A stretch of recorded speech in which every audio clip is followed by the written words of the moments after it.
دجال خود انوائٹ کر رہا ہے انہی لوگوں کو، مسلمانوں کو جو اس وقت لڑائی کرنے کا حکم نہیں، مت لڑنا، اس سے نہیں لڑ سکتے ہو۔ اس طریقے کی مخلوق کو اس دنیا کا انسان نہیں مار سکتا۔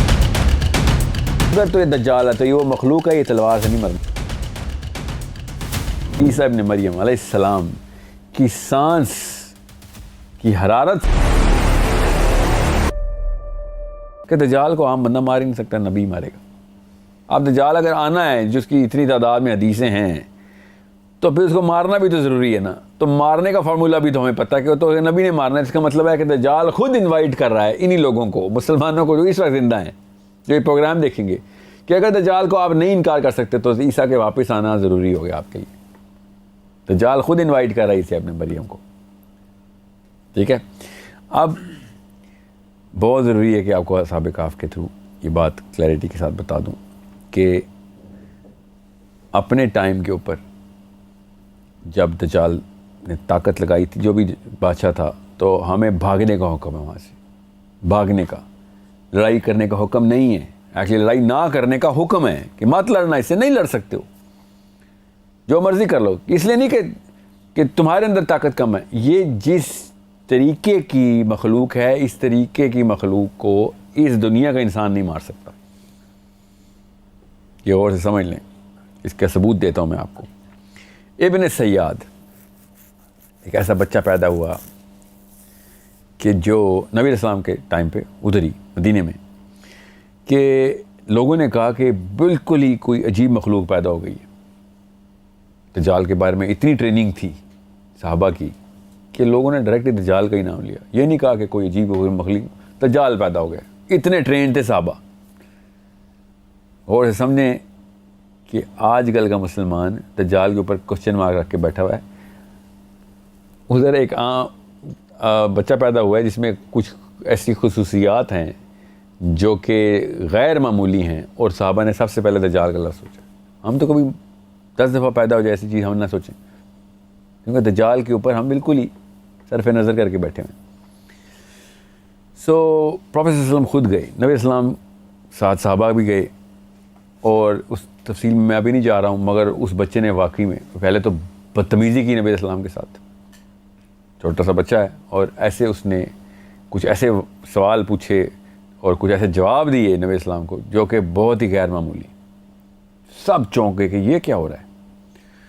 یہاں تک کہ جب اس نے بدتمیزی کی نبی علیہ السلام سے، تو حضرت عمر بن خطاب رضی اللہ عنہ نے اسی وقت نبی علیہ السلام سے اجازت مانگی کہ بس یا رسول اللہ، میرے سے نہیں برداشت ہو رہا ہے، مجھے اجازت دیں بس، اور میں اس بچے کو ابھی تیزی قتل کروں، یہ تو بہت بڑی تباہی مچائے گا۔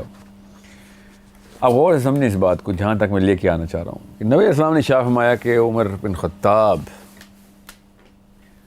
اگر یہ دجال ہوا نا تو یہ نہیں، تو نہیں مار سکتا اس کو، اور اگر یہ نہ ہوا تو ایک ایسے بچے کی جان لے لے گا جس نے وہ یہ کام نہیں کیا، اس پہ قتل بنتا ہو اس کا بھی۔ ٹھیک ہے، نقطہ کیا ہے یہاں پہ سمجھنے والا،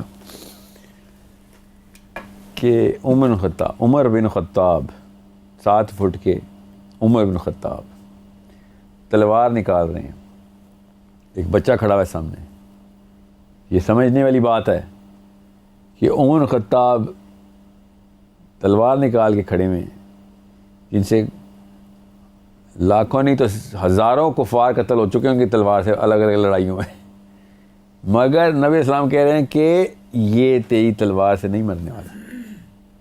اس کو کسی اور دیو ملائی قسم کی سائیکالوجی میں مت لے کے جانا، سمپل رکھنی ہے بات، کہ اس کا مطلب یہ ہے کہ یہ وہ مخلوق، اگر تو یہ دجال ہے تو یہ وہ مخلوق ہے، یہ تلوار سے نہیں مرنے والا، جو مردوں کو، اندھوں کو، غائب کب کے ہزاروں سال، سینکڑوں سال سے مرے ہوئے لوگوں کو زندہ کر کے دنیا میں لاتا ہے، اس کو تلوار سے کاٹے گا، اپنے آپ کو نہیں زندہ کر سکے گا۔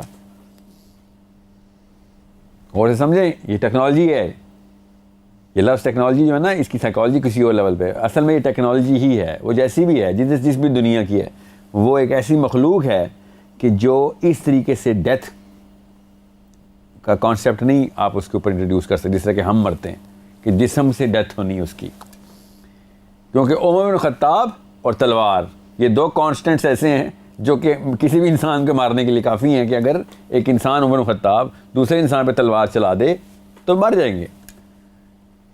اس موقع پہ ایک بچہ جو کہ فائٹ بیک بھی نہیں کر سکتا عمر بن خطاب کی تلوار کے نیچے آ گیا اور مرے گا نہیں. اس کا مطلب ہے کہ اس حدیث سے صاف ظاہر ہو رہا ہے, اس کے لیے زیادہ کھدائی کرنے کی ضرورت نہیں ہے, سوچ کی سمپل سی بات ہے جو کہ میں سمجھا رہا ہوں, آپ کے ذہن میں اتر جانی چاہیے کہ اگر یہ دجال ہوا تو نہیں مار سکتا اس کو. اس کا مطلب ہے تلواروں سے گولیوں سے مرنے والی مخلوق نہیں ہے, یہ وہ والا جسم نہیں ہے جس دنیا میں جس طریقے سے اللہ تعالیٰ نے یہ والا جسم بنائے, یہ کسی اور طریقے سے اللہ نے بنایا ہوا ہے, یہ فتنے کے لیے بنا ہوا ہے, یہ کوئی اور کام کرے گا, کسی اور طریقے سے مرے گا. یہ بہت ضروری نقطہ ہے کہ یہاں پہ آپ کو سب کو سمجھ آ جائے. اب ہمیں پتہ ہے وہ مرے گا کیسے.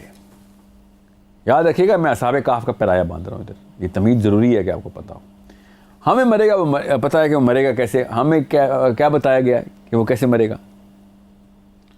حضرت عیسیٰ علیہ جی ہاں, کی سانس جانتا نبی بالکل عیسیٰ ابن مریم اللہ کے رسول صلی اللہ علیہ وسلم, عیسیٰ ابن مریم علیہ السلام کی سانس کی حرارت سے وہ پگھلنا شروع ہوگا.